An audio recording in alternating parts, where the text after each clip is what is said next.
Hello, everybody, and welcome to our Culture Connection speaker series, where we're talking with Americans who have made careers in Russian studies, who share their interest and knowledge in Russian art, society, culture, and history. We'll see how American attitudes have changed, how tastes have changed over the years, and how Americans are connecting with Russia on a cultural level. My name is Michael Beckelhimer. I'm joining you from Washington, D.C., and this program is supported by the American Center of Moscow and the American Embassy in Moscow. Please remember, if you're watching on Telegram or VK or the American Center's YouTube site, you can post comments and questions at any time. And for Russian subtitles, please select closed captioning in Russian. Our guest today is Dr. William Mills Todd III, a professor emeritus at Harvard University, where, among a million things, he was the chairman of the Department of Slavic Languages and Literatures. He's taught Russian literature for 50 years at Stanford, Yale, and Harvard.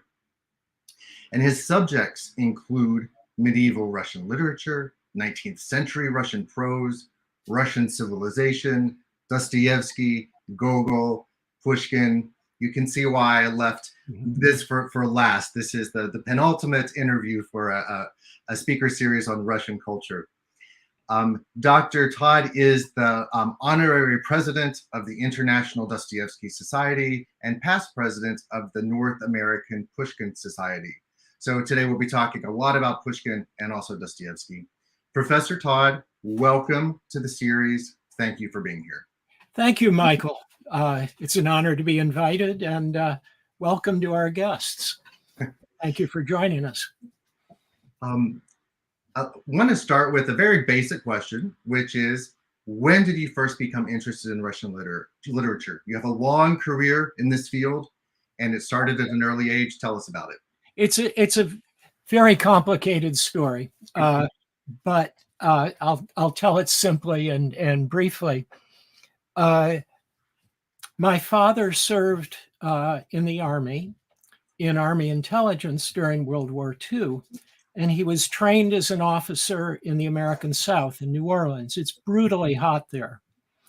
My mother accompanied him, and the only air-conditioned building in New Orleans was the library of Tulane University.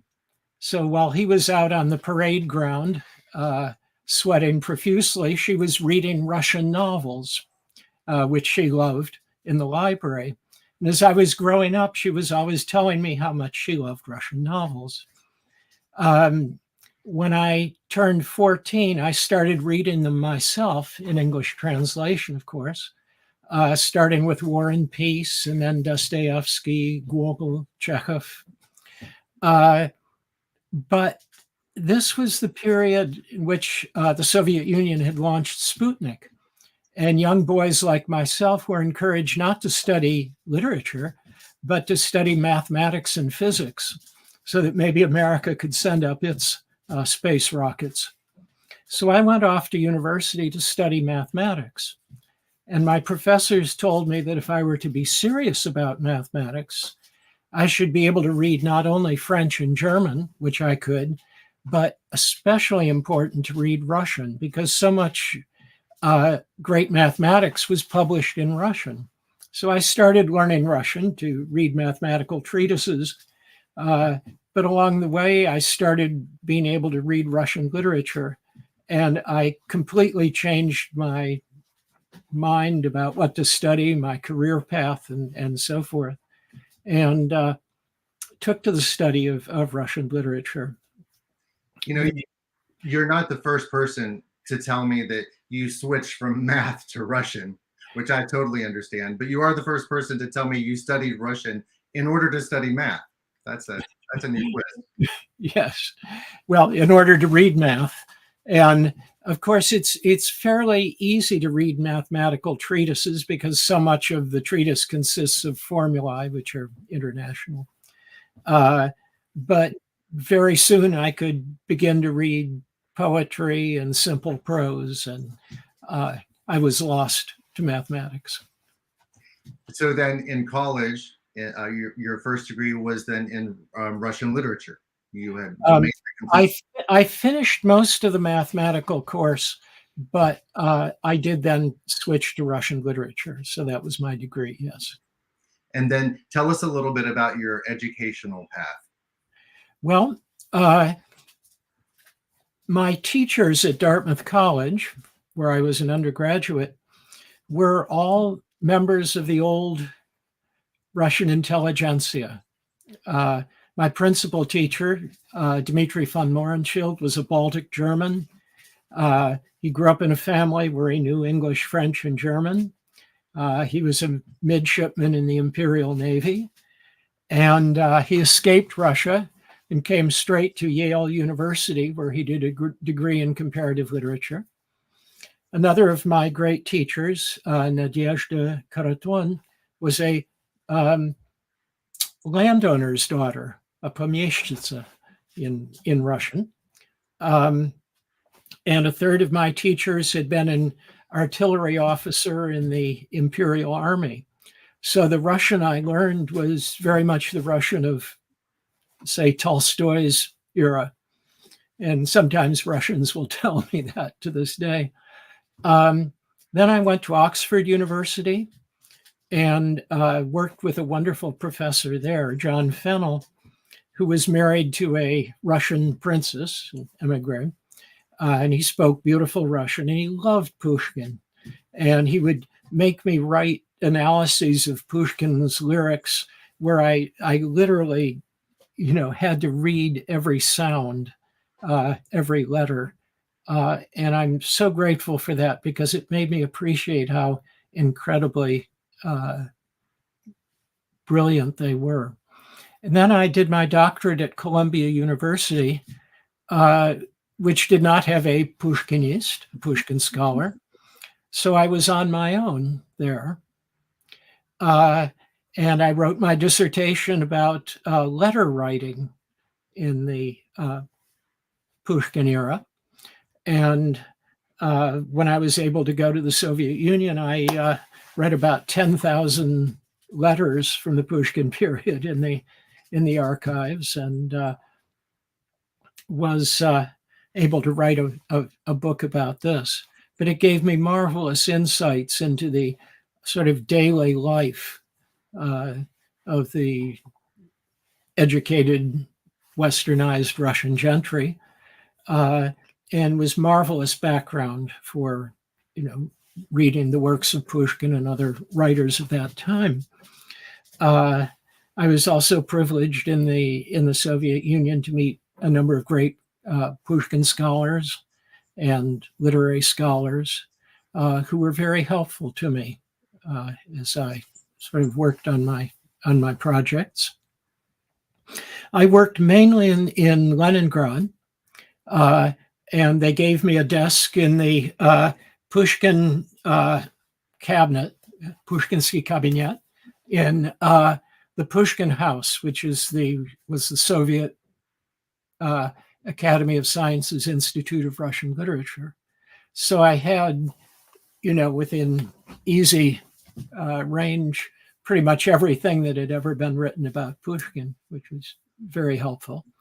I also worked in Moscow, in archives there, but principally in Leningrad and later St. Petersburg. So would you say that it was at Oxford that you developed this love or appreciation for Pushkin? Because I think at Dartmouth, your senior topic was about Dostoevsky. It was, but I had already started to, love Pushkin and Pushkin scholarship. In 1964, Nabokov published his commentary, his 4-volume commentary to Eugene Onegin. And it set off a huge controversy in American literary life. It was probably the most important literary controversy of that year and the following year, when Nabokov debated leading American critics about how translation should be conducted. And so I followed this eagerly, certainly. So that's just to say that at that particular moment, Pushkin was very much before not just Americans who studied Russian, but literate Americans in general. Did you agree with Nabokov's translation? Oh, I'm the sort of person who agrees with everyone, I'm afraid. I say this about Nabokov's translation. It is the most brilliant essay I've ever read on the differences between the Russian and English languages. Those commentaries in that translation are absolutely wonderful for someone who's studied Russian for at least 2 years. If you haven't studied Russian, if you don't know the Russian language, Nabokov's translation is just about unreadable.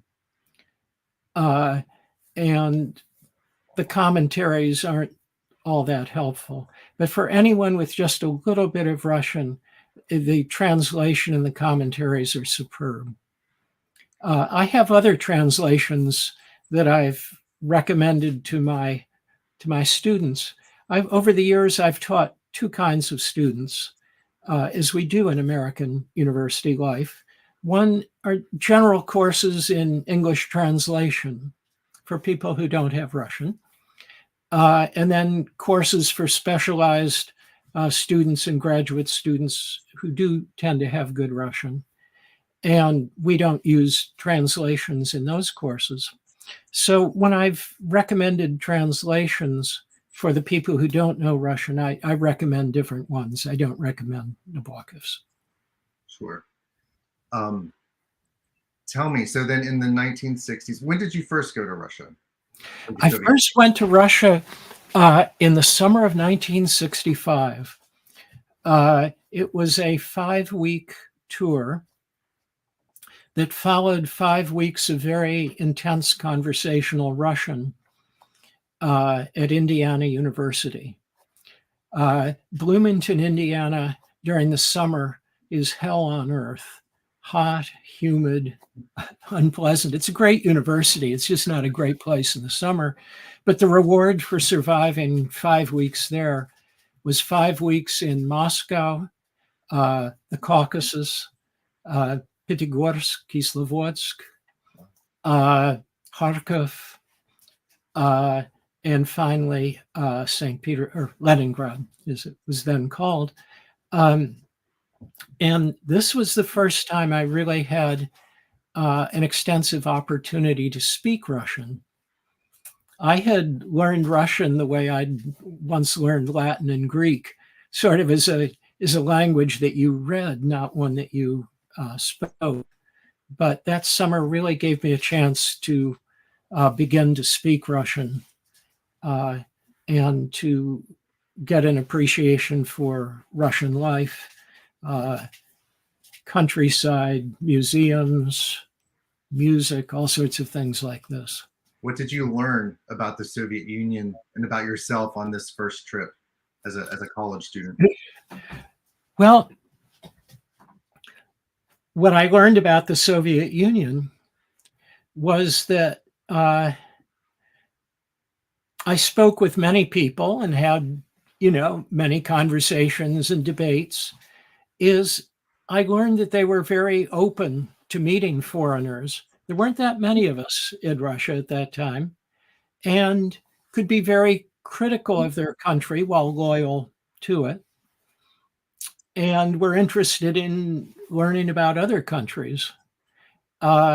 So it was really not at all a belligerent experience, quite the contrary. And it really encouraged me to want to keep learning Russian and to go back as often as I could. So go ahead. And what I learned about myself is more complicated. It confirmed my decision to not become a mathematician, not become a lawyer, which my mother wanted me to do. But I really wanted to try to perfect my knowledge of this language, learn its literature, culture, history, and become a university teacher of these subjects. Good. So that really cemented the plan. Right. And it was my first time abroad. which was important. And we were not from a wealthy family. And the trip was entirely paid for by the NDFL program, a government program. So back in the United States, as you mentioned, this was the time of Cold War, the space race. What were the perceptions of you and your choice and others around you to study Russian literature? What I mean, now it's perfectly normal, but back then, what were the attitudes? Well, my mother understood because she loved Russian literature, although she did want me to become a lawyer. Family, friends, especially of the older generation, were worried that because I learned Russian, I would become a communist or something, which wasn't the case. But people were surprised because no one was of Russian or Slavic descent in my family. And we didn't really have family friends who were of Russian or Slavic descent. So this was quite a surprise to everyone when I did this. What were relations like? I'm thinking of your time there at Dartmouth and then at Oxford and Columbia. Between those of you who were studying Russian culture, Russian language, literature, and then the Kremlinologists who were focused on policy and our Cold Warriors and training. Well, I had to take at Dartmouth some of those courses on Soviet politics or Soviet history. But the people I was studying with were not fanatic Cold Warriors. I generally had pretty good relations with them. And in my career, I have taught Russian history. And I have, on occasion, had to give many lectures on contemporary Soviet politics or economics or something. It's not something I particularly enjoy doing. But when you teach a foreign language and literature, you have to contextualize it. You're not just teaching the works of literature. You also have to provide historical, social, political, economic background. I mean, say, just to turn for a moment to the Pushkin period, the people who wrote and read the literature were members of a particular social group, the educated, westernized gentry. What did that mean? What were the educational possibilities of the time? What does westernized mean? Well, that they knew foreign languages and their education had been oriented in that direction. And gentry, dvoryanstvo in Russian. What did that mean? Because that wasn't exactly the same thing as, let's say, the European nobility. So that when I teach literature, I often have to briefly, to be sure, explicate things of this sort. So I've never been, in some very narrow sense, a purely literary scholar. Although that's the center of my life, obviously. Sure. So then let's talk about your teaching of Pushkin and tell us about, you started out as a professor at Stanford. Yes. And wanted to teach a course on Pushkin. Tell us about that and what that meant. Well, it should be obvious to any Russians in our audience that being allowed to teach Pushkin is a huge privilege, and such is Pushkin's brilliance that everyone wants to teach him.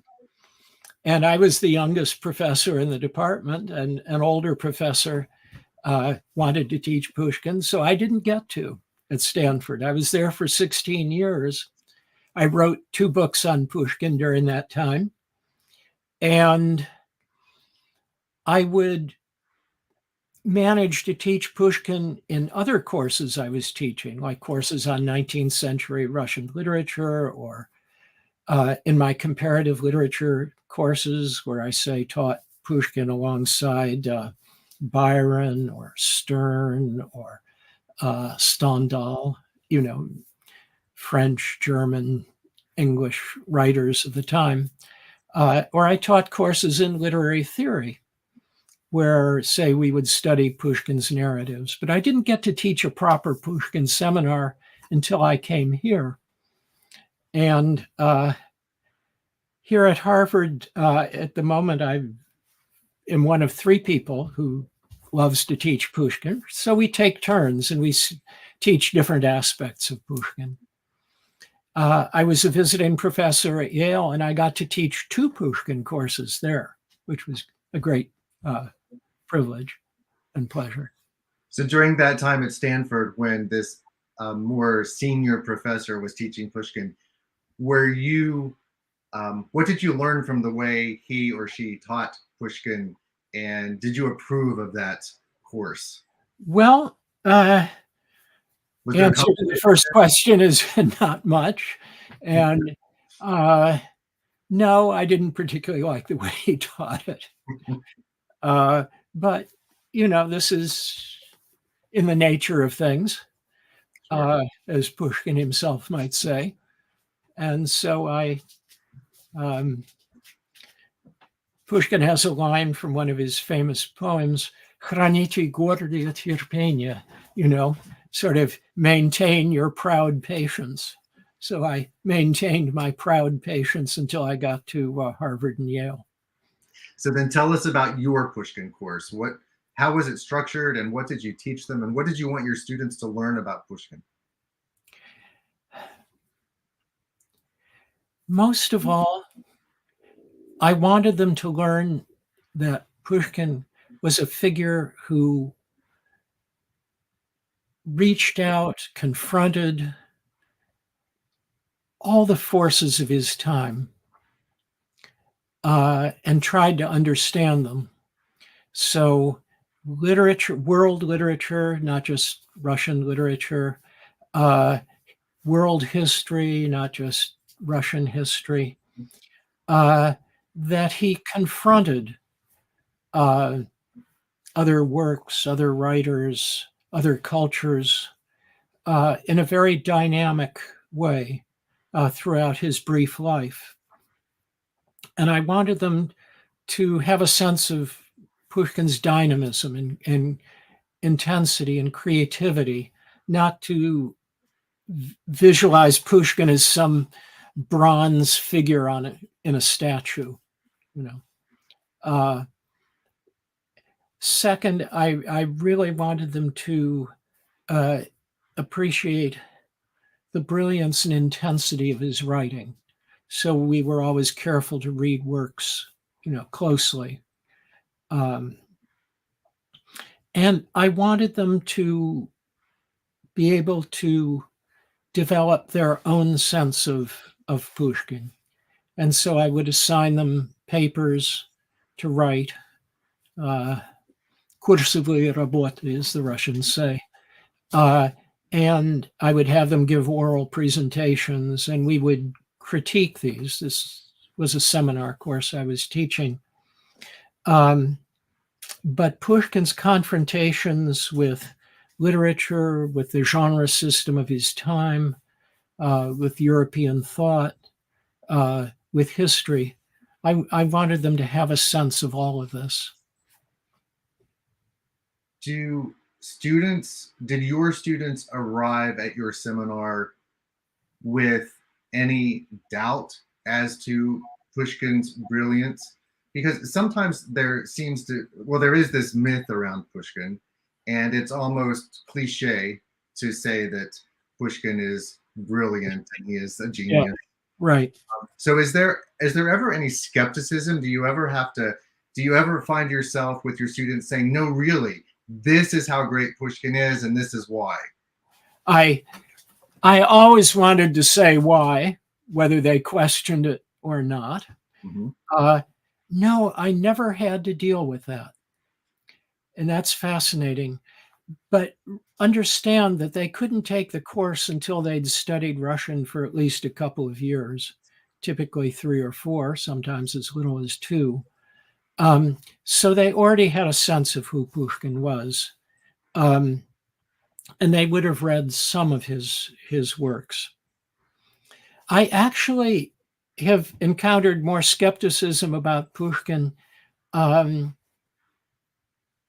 with Russians in, say, the Soviet Union or in Russia than I ever have in England or America.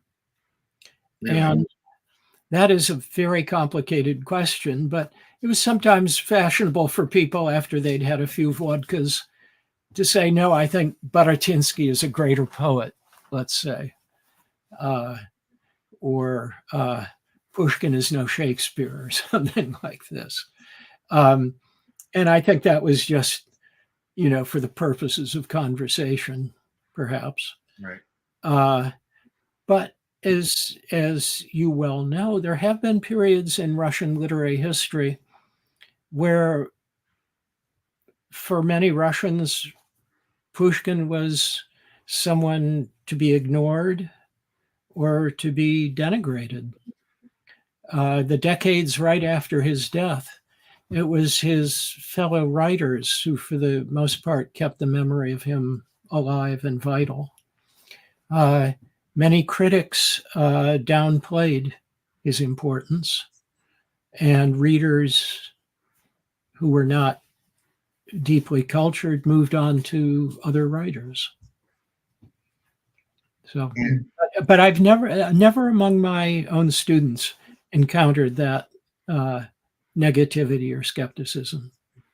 Good. And I think some of it may be that they just are responding to my enthusiasm. Right. But again, I didn't assert that Pushkin was great. I tried to demonstrate, Exactly. why. So, do you ever refer to him as a genius? I do. And those of us who've been schooled in mathematics, where people really are geniuses, don't use that term lightly. I've never used it in a recommendation for a student, for example, even though I've had wonderfully brilliant students. But genius to me implies several things. First, it implies something that seems to have been innate. And let's remember that Pushkin was publishing, writing excellent verse and publishing it by age 15. By age 17, he was acknowledged by his fellow writers as, potentially the best of them. And by his early 20s, he was certainly acknowledged as that. Second, it implies to me a kind of versatility. And when Apollon Grigoriev in 1859 famously said that Pushkin is our everything, nasze всё, he could have meant, among other things, that Pushkin tried his hand at writing just about everything. And he excelled at whatever he put his hand to, from 4-line epigrams to a novel in verse to historical drama to many different types of lyrics, criticism, table talk, all sorts of things. And third, I find that when I read Pushkin and am able to read a work very closely, I discover just amazing things about his gift for language and his ability to work with the grammar, the syntax, the different stylistic registers of Russian. And he did all this at a time when there weren't that many other people in Russia able to come close to this. So there's a element of founding, well, we say in English, don't we, founding genius about Pushkin's work. When you were in Leningrad doing your early research on letters, I imagine you read a lot of Pushkin's letters. Oh, of course. Of course. All 800 of them. What was his letter writing style? Well, it varied according to his recipient and according to the type of letter it was. You know, if he was writing a letter to a high government official, he wrote in French. And Pushkin did have wonderfully fluent French, but it was very formal and kind of old-fashioned French, although, as I say, absolutely fluent and literate. But when he wrote to his friends, it's full of humor, crisp formulations, shocking statements, some obscenity, artfully used, and just very, very lively. It's very terse. His letters are terse for the most part. And indeed, Pushkin's prose style is very terse, you know, sort of subject, predicate, period. Not that many adjectives and adverbs. Rather straightforward. His letters to his wife were in French before they were married. After they were married, he wrote in very vernacular and down-to-earth, warm and affectionate Russian. But part of the art of letter writing was to write for two audiences at the same time. For your immediate recipient, and so you address that person's interests, achievements, abilities, whatever, but also write for posterity, because these writers saved each other's letters and did indeed eventually publish them. Could a third audience be the censor? When they were published, yes. But of course, before they were published, they weren't written for the censor. And often, by the time they were published, which was often decades after their death, the censorship was less hard than it would have been if they had tried to publish them immediately. Now, obscene terms were replaced with blanks, because one of the tasks of the censorship in the imperial era was not just to protect the dignity of the state and the church and of individuals, but also protect the dignity of the language. But it's pretty easy to tell what the obscenities were. And again, in Pushkin's case, they're very artful. Your students must love knowing that this brilliant poet also has this, you know, unconstrainable personality, and he's raunchy and has a lot of fun.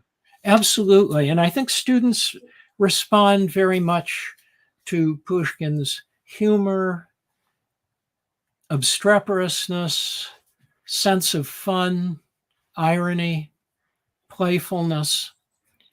And after all, he was pretty much their age. You know, I always tell them, and they groan, because these are graduate students, so they're maybe between, say, 22 and 28 years old.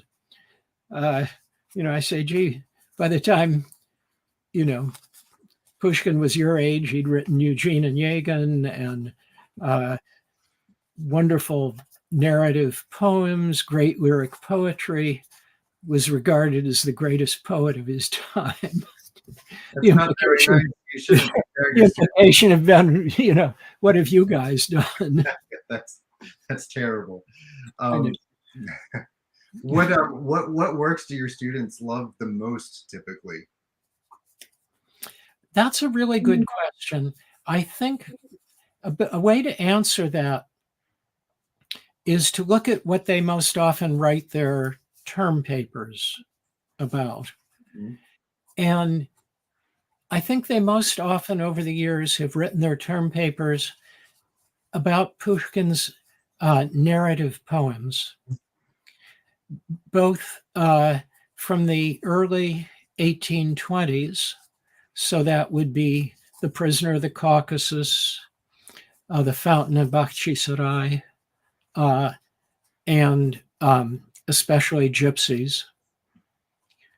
And then they also very frequently write about what to me is his greatest narrative poem, The Bronze Horseman, Biedny Sotnik. They also write a great deal about Eugene Onegin. And then sometimes they'll write about individual lyric poems, but I think more the narrative works. How much interest do they show in Pushkin's interest in history and uncovering the history of Russia, the history of his family? I always make a point of including these works. A section of the course I would call Pushkin's Encounters with History. And with that, I would include Pushkin's encounters with, the history of literature, Pushkin's encounters with Russian history. And I would typically end with The Bronze Horseman, where, in just the most brilliant way possible, he sort of, in writing about Petersburg and Peter the Great, sort of rehearses the history of Russian literature through its styles, and rehearses central sort of conflicts in Russian history. And then I also teach sometimes both, but often one or the other. I teach the works he wrote about the Pugachev uprising in the 1770s. This extraordinary uprising that covered really almost all of Russia east of the Volga. It really shook the empire to its foundations. And Pushkin wrote two wonderful texts about this. One is the historical novel, The Captain's Daughter, where, brilliant novelist that he is, he captured the points of view of sort of both sides, stylistically, ideologically, culturally. And then I also teach his history of Pugachev. In his time, he had to call it the history of the Pugachev uprising. Now it's simply called the history of Pugachev. And Pushkin wrote that with imperial funding, imperial sponsorship. And he delivered a copy to the Emperor Nicholas I. And not being of a very high opinion of the intelligence of Nicholas I, he wrote a one-page memorandum in which he spelled out his principal points. But my favorite part of the history of Pugachev is the first chapter, in which he writes about the beginnings of this uprising, which took place east of the Volga, in the Yaik River region. And he told that history in terms of the progressive repression of the culture of the Cossacks in that area, who had their own language, their own government, their own legal system, their own culture. and the ways in which the empire progressively repressed that, and the way that the resentment of these people built up. And Pushkin writes something which is just brilliant historiography. He said that all that was needed for this uprising was a leader. A leader was soon found. In other words, the forces of history produce this leader, and the forces of history propelled forward the Cossack Pugachev, who became sort of the instrument of the uprising as much as its leader. Pushkin, in ways that his contemporaries didn't fully appreciate, was a great reader and a serious reader. His library had about 1,500 volumes. We have a catalog of it, of which 2/3 of the books were in foreign languages. He read the most sophisticated historians of his time. He really thought deeply about history, and he embodied that deep thought in his writing. But he was a writer, he was a novelist, he was a creator of narrative works. So he didn't write in the style of a historian, but more as someone who was used to creating plots and characters and so forth, and characters in conflict with each other. But we do read the historical writing in the courses. Go ahead. Have you noticed over the years, I mean, it's fascinating to talk to you because, I mean, you've been teaching Pushkin for a long time, and and you've seen many changes in Russia and in the US. Have you noticed, or did you notice in maybe the late 80s, early 90s, when it was more possible for your students to travel to Russia, to study in Russia, to actually go to the statue of the Bronze Horseman and really take it all in? Was there a discernible difference in how your students related to Russian literature once they were free to go to Russia and study it there? Yes, and in complicated ways. First of all, my students were generally able to get to Russia from the 1970s on through language programs. And then when they became advanced graduate students, they could go, as I did, live there for a year to do dissertation research. But by that time, they were finished taking courses. So I didn't see the impact on their coursework. Mm-hmm. What happened later was that they could go there as young students for a year. And so by the time they were taking my graduate courses, they knew Russian very well. They'd lived in Russia. They'd spoken with Russians about literature. And part of the difference was they tended to know contemporary Russian literature much better than my earlier students had. So they, would have read the poems of Brodsky and Kushner and other contemporary poets. They would have read contemporary prose. They might have even met some of these people, as indeed I was able to do. So they could put Russian literature in a much deeper historical context than, of course, we could back in the 1960s. But the second thing that happened that was of huge importance was the advent of glasnost and perestroika under Gorbachev. And this especially came to the fore, by, say, 1989, 90, 91, before the fall of the Soviet Union. And then for some years after, So I would have students who would have lived in Russia for 3 or 4 years even, maybe teaching English. And they would have wonderful Russian and would really be deeply conversant with Russian culture. Finally, what happened, say, from 1990 on, is we would have Russians come to study with us.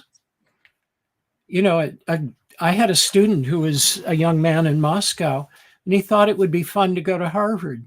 So he applied to Harvard. He was accepted and came as an undergraduate, and has since become a very accomplished English poet. He still lives in this country.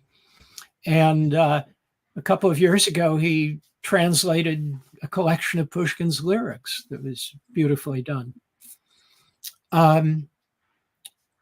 Many of our students in the last 25 years or so have been either people who've come from Russia or people whose maybe parents came from Russia, but who grew up in Russian-speaking families. And that's been a huge difference, because when I started teaching in the late 1960s, the early 70s, we had none of these people. I'm sure it adds a lot to the class to have native Russian speakers who have that culture and history as part of their environment growing up to share that with. It does, but it's also fun sometimes because the Russian language has changed since Pushkin's time. And words which meant one thing in Pushkin's time can mean something very different now. So I'll have a little fun on the first day of the seminar or whatever, asking, one of these recent arrivals to translate a couple lines of Pushkin that have some of these words which have changed meaning. And they won't necessarily know. So that's a good way to illustrate to the class as a whole that when you read Pushkin seriously, and you come to a word you're uncertain about, you should look it up. And we have, thanks to academician Vinogradov, a 4-volume dictionary of Pushkin's language. And I donated a copy of this to our departmental library, and I have another copy for myself, because before they came into class to give an oral report on one of Pushkin's works, I wanted them to be sure they knew what the words meant. What is most challenging for Russian students? I mean, for your students who are studying Russian literature in the native language or trying to understand Pushkin? I think it's what would be challenging for Russians to learning English. Russian is like English in this regard. It is very rich in stylistic registers. In English, after all, we have very formal words from Latin and Greek and so forth, all the way down to very idiomatic regional jargons, obscenities, things like this. And it's often harder for students to learn that very idiomatic kind of subliterary language than the very formal language. So that can be hard for them. Sometimes it can be hard for them in reading Pushkin, especially his poetry, which, like all poetry, has syntactic inversions. Words are out of their normal order. And sometimes he does this to parody old-fashioned poetry, which had many such inversions. 18th century Russian poetry did. And sometimes he does it to imitate the complexity of thought. of a figure such as Eugene Onegin. But I have to work closely with them sometimes on these areas of the language. But in general, Pushkin becomes readable once you have a certain experience in it. And it becomes not just readable, but absolutely delightful. We have a question. What brings American students to your classes if they don't have previous connections to Russia from their family or elsewhere? The answer to that is the huge international prestige of Russian literature, which has been true really since the late 19th century. Dostoevsky, Tolstoy, Turgenev, Chekhov are international figures. They've been widely translated really since the end of the 19th century. And say, like my mother in the early 1940s, sitting in the library, reading Russian novels. Americans know Russian fiction. They tend not to know Pushkin so well, except from music, from the operas and ballets, which have often set Pushkin's works to music. But no, Russian literature has tremendous prestige. I point out to my students that when Dostoevsky's Crime and Punishment, which is probably his most popular novel in the United States, was first published as a separate edition, the print run was 2,000 copies. I tell the students there are 10,000 students on the Harvard campus, and I would be very surprised if at least 5,000 of them had not read Crime and Punishment. I mean, that's how widespread knowledge of the classic Russian novels is. Exactly. And for so many of our guests, and in this particular speaker series, it's those Russian novels that bring a lot of Americans to Russian studies in the first place. Exactly. I first read, in the milieu in which I grew up, everyone would debate whether the greatest novel ever written was War and Peace or Anna Karenina. So I read War and Peace when I was 14. I'm sure I didn't understand nearly a fraction of what I should have understood, but I felt the cultural pressure to read it. And that brings students to our courses. What are some of the topics that American students are interested in now in research? And I'm asking, I guess, specifically about Pushkin's African heritage, because I've seen a great interest in this. What has your experience been? Well, I, for a long time, had no idea how important this was in American culture. But when I first came to Harvard in 1988 and was doing the preparation for my Pushkin seminar, I wanted to see what people had known in America about Pushkin. And it turned out that half of the articles, essays, works written about Pushkin in the United States appeared in the African American press, in newspapers, in journals, in books. There is extraordinary interest and pride in Pushkin among African Americans. That's the part of the American population that best knows Pushkin. And indeed, the first article ever written about Pushkin was written in 1840 by an famous American abolitionist, William Lloyd Garrison. and it was written in an abolitionist newspaper. So I've been a number of times invited to lecture about Pushkin in Harvard's courses on African American culture. And there's been some wonderful scholarship on this in recent years. I mean, just to give two examples, in 1999 at a huge Pushkin festival in Moscow, I met a young African from the country of Chad. Dieudonné Amandieu was his name.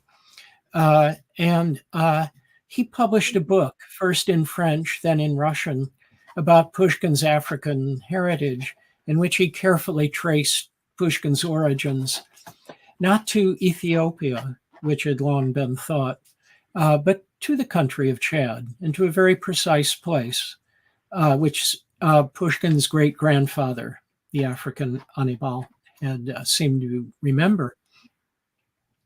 Then there's a wonderful collection of articles about Pushkin's African-American heritage produced by American scholars. And one of the articles was written by an American artist who knows Russian and has a doctorate in Russian literature. And he studied the portraits of Pushkin from Pushkin's time to the present and showed that there's a certain tendency in those portraits to make Pushkin's features more European. His nose thinner, his lips thinner, his hair straighter.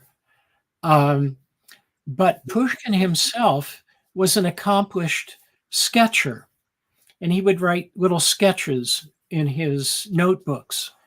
And a famous sketch shows him doing a self-portrait when he was young, and he painted himself or sketched himself with very African features.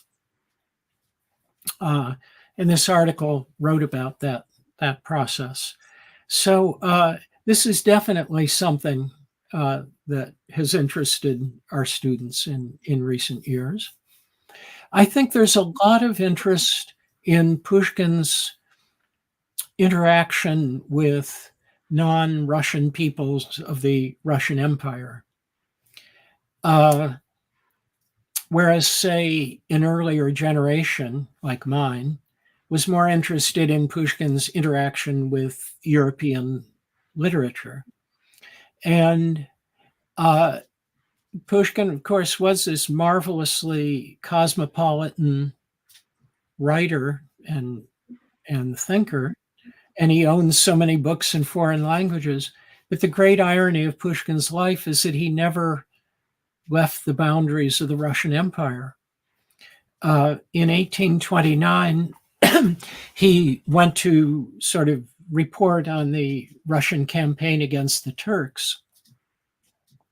And as he followed the army, and the army conquered more territory, he was always within the bounds of Russia. But they're interested in such works as, for example, the account of that journey, The Journey to Erzurum. Or they're interested, I've had students write very good papers about Pushkin in Poland and his interaction with the Poland's national poet, Adam Mickiewicz. That's one current topic of interest. Another topic of interest is less in Pushkin, sort of the poet of Imperial Russia, or less in Pushkin as a political figure or an opponent of the imperial regime, which is the way he was often studied in Soviet times. But now the interest is more in the intimacy and humor of Pushkin's writing and Pushkin's ability to break taboos. to challenge conventions. We've had several very good books about this in recent years, published, in this country. So again, that phenomenon, Pushkin is our everything. There seems to be something there for everybody to study. And then there are qualities of Pushkin's writing which always leaves something new to be said. In the early 1820s, Pushkin's friend and poetic colleague, Vyazemsky, wrote a review of Pushkin in which he talked about Pushkin's, and the Russian term, which I'll leave to our poor interpreters, I won't leave, is недосказанность, the quality of not spelling something absolutely out. In other words, there can be often a kind of ambiguity to Pushkin's writing, which lends itself then to multiple interpretations. And often these interpretations turn on very fine points of grammar, vocabulary, even punctuation. And that makes Pushkin just a never-ending source of wonder and of possible engagement. That point about how Pushkin can mean different things to different people. You can find I often refer to him as like the Bible, because anyone can find anything they want in Pushkin. I wanted to ask you about Dostoevsky's speech about Pushkin. Right. Is it in the West, or in scholarly circles, or in your mind, is that considered just an emotional speech with an agenda that Dostoevsky wanted to present Pushkin in a certain way to further his own ideas, or is it an accurate description of Pushkin? Is it legitimate? Well, ask yourself the following question, or I ask myself the following question. If Dostoevsky hadn't read Pushkin, if Dostoevsky hadn't been invited to give a speech at the great Pushkin commemoration of 1880 in Moscow, where he gave that speech, would it have made any difference to Dostoevsky's ideological writings, say in Dostoevsky's great journalistic project, The Diary of a Writer? And I'm inclined to say no. In other words, Dostoevsky didn't need Pushkin to talk about the historical Christian mission of the Russian people. Mm-hmm. Now, in his treatment of, and Dostoevsky treats primarily two works of Pushkin's in that speech. One is The Gypsies, and the other is Eugene Onegin. And what Dostoevsky writes about those two works is based on material in those works and is a legitimate interpretation of the sort of what you might call a guiding idea of the works. So my answer, I hope, wasn't too, what do I say, unclear, because it's a complicated question. But much of the power of Dostoevsky's speech wasn't in its analysis of Pushkin. It was in its emotional charge. And it was a huge triumph for Dostoevsky. People ran up onto the stage and embraced him and gave him flowers and cried, "Prophet, prophet," prorok. from the audience. They pushed aside poor Turgenev so that they could get to Dostoevsky and congratulate him. So it was an extraordinary public moment, but read afterwards in cold print, there's much that's debatable about it. And there's much even to adopt a line from Shakespeare that makes one think that Dostoevsky is protesting too much. One of the most fascinating lines in Russian readings of Pushkin is a certain residual fear or uncertainty about their national poet, that maybe he doesn't live up. And the most extreme version of this I ever read was in the great Russian religious philosopher Vladimir Solovyov, who writes an essay that is very critical of Pushkin by comparison with Lermontov, Byron, and other Romantic poets, on the grounds that he can't find a central core to Pushkin's personality. And a different but related kind of uncertainty you see in Gogol's famous 1834 essay, which proclaims Pushkin the national poet, but which nevertheless, in its protesting too much, seems to express a little bit of doubt about this. And I find some of that in Dostoevsky's speech. And you can kind of understand why. Pushkin died young. Many of his works were incomplete. As many as half of his works were never completed. Many of his works were never published in his lifetime, and a number of them weren't even published by 1880. Some of his finest poetry,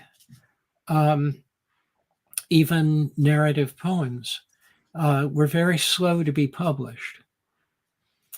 And there's always a sense, kind of, or not always, but with many, a sense of what if Pushkin had lived, as the Bible says, we're entitled to live 70 years. What if Pushkin had lived to 70? What would have happened then? But that said, I see this doubt sometimes creeping into Russian discussions. I don't, curiously enough, see it creeping into the discussions of Pushkin by overseas scholars, and especially American ones. We have a couple questions. Given that Pushkin is considered to be rather difficult to translate, what translations are the best, in your opinion? Excellent question. And for the prose works, my favorite translations, and it's Pushkin's complete prose fiction, was by a scholar named Paul Depredzeni, published by the Stanford Press.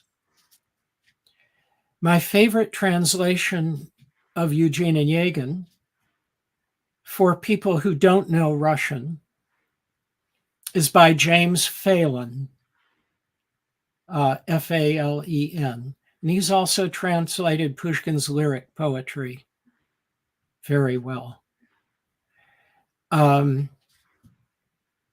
Favorite translations of Pushkin's criticism, Tatiana Wolff. favorite translation of Pushkin's letters, and we have Pushkin's complete letters in English by Thomas Shaw. So we actually have all of Pushkin in English. A wealthy Englishman funded a few years ago a 15-volume collected works of Pushkin. It's wonderful to have this. We do have good translations of Pushkin, but it's just so hard to translate the poetry, and especially the lyric poetry, that, as I said earlier in our conversation, for people who have some Russian, I really recommend the Nabokov translation of Onegin. Another question, which of course you must get all the time, but we all want to know, what is your favorite Pushkin work? Do you have a favorite? I do. And I think we have a question in English. You're asked sometime, if you could only take one book to a desert island, which book would you take? If I were to ask which of Pushkin's works would I take to that desert island as the only book I could read, it would be Eugene Onegin. But I would really regret not being able to take the entire 17-volume set of Pushkin's works. Which book would you take if you weren't limited to Pushkin? It would be between three. It would be the Oxford thin paper, India paper edition of Shakespeare's works, or it would be Eugene Onegin, or it would be Dostoevsky's Brothers Karamazov. I had a feeling that Dostoevsky would be in there as well. Right, but please don't ask me to make that choice. Listen, so you're working on some projects today. You're retired from Harvard, but you're still working. Oh, yes. Well, tell us about your projects. Well, if I could swivel this and you would see how messy my office is, that's because I'm writing an essay on the process of the canonization of 19th century Russian literature, especially the novel. And it's a slow, complicated process. And I'm enjoying that, but it's going slowly. What are you looking at? The process, how those novels were chosen? I'm looking at a set of materials, publication records. I'm looking at educational curricula, what was taught in the schools throughout the 19th century. I'm looking at critical reviews in newspapers and journals. And I'm looking at the vast body of literature which did not become canonical. How vast was that? I wanted to ask you, was there a lot? There is a huge body of Russian literature which nobody reads. And my friend and colleague Jeffrey Brooks wrote a book about this. It's called What and When Russia Learned to Read. And he reminds us that there was a body of cheap Russian literature, what we would call in English chapbooks or broadsides. The Russian term is lubok, lubochная literatura, for the benefit of our interpreters. And there were many novels published in this format. These are often illustrated works, like comic books, say. And no critics paid any attention to them. They weren't taught in the schools. For the most part, they weren't collected in libraries.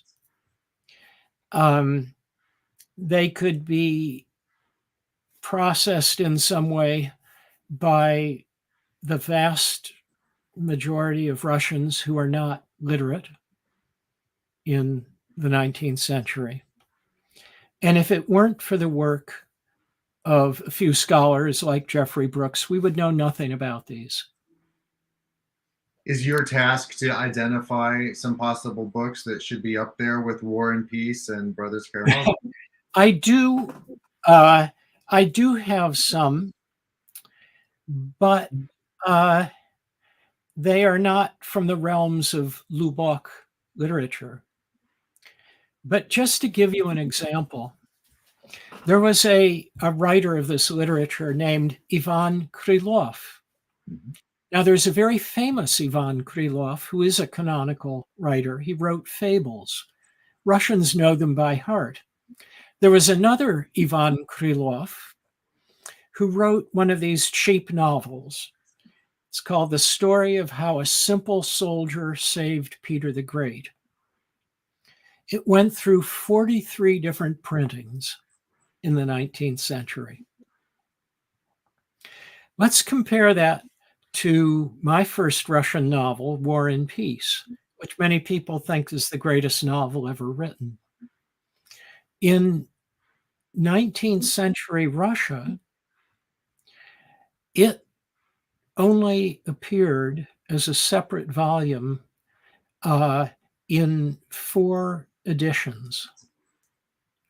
In other words, this other novel, which you've never heard of, and nobody will blame you for not having heard about it, was reprinted over 10 times as often as Tolstoy's great novel. Now, this literature, this chapbook literature, this Lubochная literatura, disappeared in 1917. The new Soviet regime put an end to it. The new Soviet regime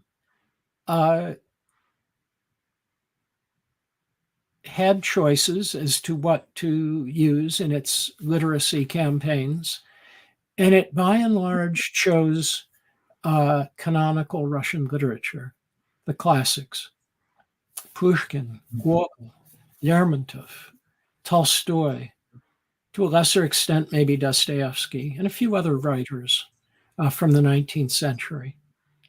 But this cheap literature has been by and large forgotten, and I'm not trying to resurrect it. I'm just trying to tell people it was out there. Interesting.